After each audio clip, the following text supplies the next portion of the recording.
سناتا ہوں، اللہ کے نبی علیہ السلام نے فرمایا اے میری امت کے لوگوں، تمہارے لیے خصوصی انعام ہے، 5 انعامات تو اللہ نے تمہیں خاص طور پر دیے ہیں۔ کیا وہ 5 انعامات یہ ہیں؟ جہنم کے دروازے تمہارے لیے بند ہیں، چاہے اس زمین کے اوپر اہل ایمان میں کتنا بڑا گنہگار کیوں نہ ہو، اگر رمضان میں دنیا سے رخصت ہوتا ہے، اگر روزے کی حالت میں دنیا سے جاتا ہے، اگر روزے کی حالت میں دنیا سے موت پا جاتا ہے، اللہ تبارک و تعالیٰ اس گنہگار کے لیے جہنم کا دروازہ نہیں کھولیں گے، اس گنہگار کے لیے جہنم کا فیصلہ نہیں فرمائیں گے، جنت کا دروازہ کھولیں گے۔ اللہ کی محبت اور شفقت کو دیکھیے، اس کا فضل و کرم دیکھیے، اس کی محبت و عنایت دیکھیے، اس کی مغفرت کا پروانہ دیکھیے کہ اللہ تبارک و تعالیٰ رمضان کی برکت سے اس گنہگار کی مغفرت فرمائے، اللہ سعادت کی موت نصیب فرمائے۔ جسے رمضان المبارک میں موت آئے وہ خوش نصیب انسان ہے۔ لہذا دنیا کے لیے محو حیرت ضرور ہے، لیکن اللہ کے یہاں اس کی مقبولیت کا راز ہے۔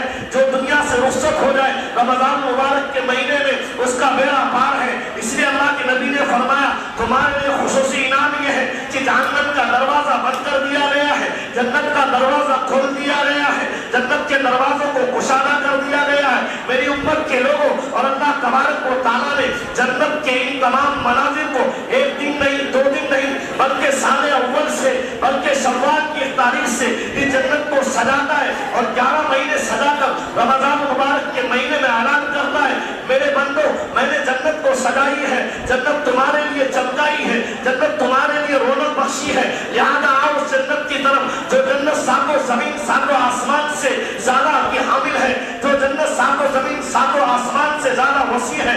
آؤ اس جنت کی، جنت کے اندر باغات ہیں، آؤ یہ اللہ کا حکم ہے، آؤ اللہ کی طرف سے اعلان ہے، اللہ کی طرف سے صدائے ہیں۔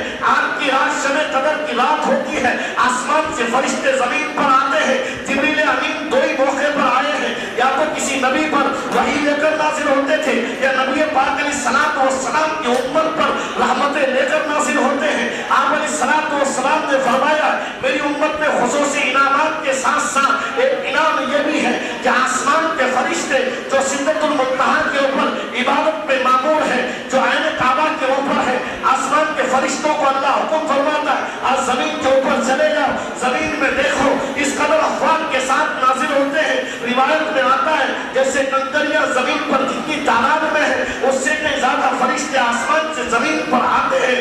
اللہ کے نبی نے فرمایا ہے ہر کچے پکے مکان میں، ہر بوڑھے بزرگ جوان مرد عورت کے یہاں وہ فرشتے پہنچتے ہیں جو اللہ کے ذکر میں ہو، جو اللہ کی یاد میں ہو، جو اللہ کی تسبیحات میں ہو، جو اللہ کی گفتگو میں ہو، جو اللہ کے کلام کو پڑھنے میں ہو۔ اللہ فرشتے اپنے بستر لے کر اوپر اٹھ جاتے ہیں، نانا امان کو لے کر چلے جاتے ہیں۔ اللہ کے نبی نے فرمایا یہ منظر عید تک رہتا ہے، عید کا دن ہوتا ہے، عید پر انعام کا دن ہے۔ اللہ کے نبی علیہ السلام نے فرمایا اے لوگوں جب تم عیدگاہ جاتے ہو فرشتے تم سے پہلے تیار ہو کر عید کی گلیوں میں گھومتے ہیں، تمہارے کوچوں میں رہتے ہیں، تمہاری باغ میں رہتے ہیں، اور وہ تمہاری عیدگاہوں کے درگاہوں پہ رہتے ہیں، تمہارے قرب و جوار میں رہتے ہیں۔ جب تم چل کے جاتے ہو تم سے مصافحہ کرتے، تم سے سلام کرتے، تمہاری قربت محسوس کرتے ہیں۔ لہٰذا جب عید کی نماز ہو جاتی ہے، آخری دعا ہو جاتی ہے، جب تم عیدگاہ سے چلنے لگتے ہو فرشتے تم سے جدا ہو جاتے ہیں۔ اس رات اللہ کی مغفرت کا اعلان ہوتا ہے۔ عید کے دن خاص طور پر اللہ کے نبی نے فرمایا عید کا دن ہوتا ہے اور عید کی سما ہوتی ہے، پورا مجمع عیدگاہ میں ہوتا ہے، لوگ نمازوں میں دعا کرتے ہیں، اللہ کی طرف سے انعام ہوتا ہے۔ اور فرشتوں بتاؤ ان کا انعام کیا ہے؟ فرماتے ہیں اللہ الہ العالمین انہوں نے مزدوری کی ہے 1 مہینے تک مسلسل، اب ان کا انعام دیا جائے، اب ان کی مزدوری دی جائے۔ فرماتے مزدوری کیا دی جائے؟ فرمایا الہ العالمین یہ تیری شان ہے، تو مزدوری کیا دے گا؟ اللہ فرماتے تم گوا لینا، میں نے اپنے بندوں کی بخشش فرما دی ہے، معاملہ رہا روزے کا، قیامت کے دن میں ان کا خود بدلا ہوں گا۔ لہٰذا کیا اللہ کی رضا ہوگی وہ اللہ جانتا ہے، لیکن اللہ نے تمام اعمال کے بدلے مغفرت کا اعلان عید کے دن فرما دیا۔